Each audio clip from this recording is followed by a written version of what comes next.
Beginning tomorrow, Metro Police will now activate a brand new tool to catch more abusers and even rapists.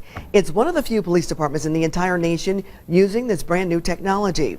Our Community Affairs Director, Angela Kane, is shattering the silence with an exclusive report on new hope for victims of violence. Most days of the week, police rush to the scene of crime. Many domestic violence runs, volatile and sometimes deadly, even for them. He left behind a wife and 2 kids.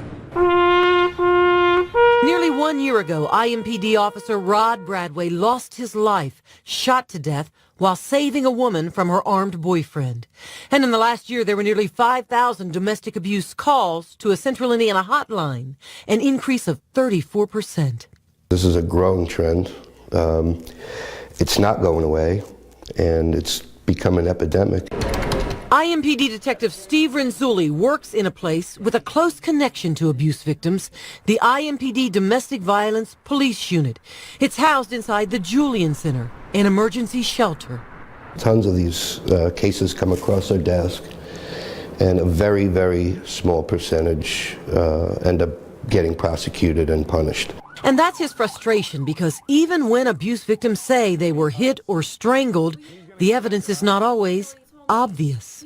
In over 60% of those cases, there are no external signs of injury. Even though you may not see anything externally, there are cases where victims have died days, weeks, and even years later as a result of injury from strangulation. Linda Major is the Director of Domestic Violence Initiatives for the Marion County Prosecutor's Office.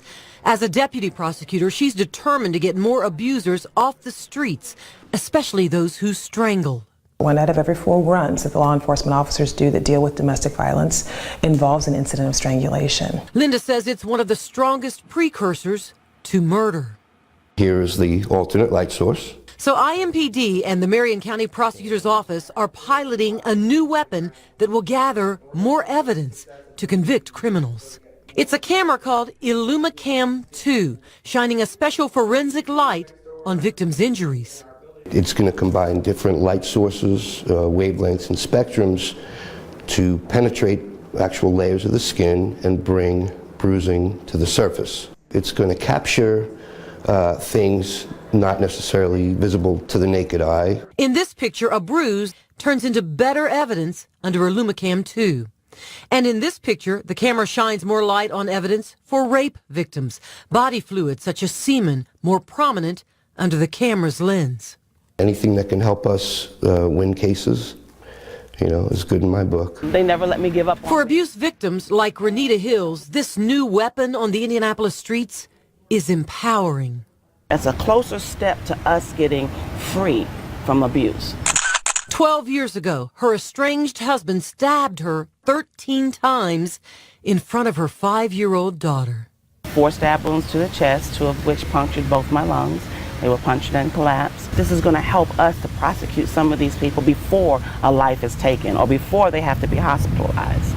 Prosecutors say the camera won't solve everything, but it will hold more criminals accountable and save more lives. A federal grant is funding the new cameras. We can help police fight crime. Take the blue pledge on WTHR.com. Join us in shattering the silence.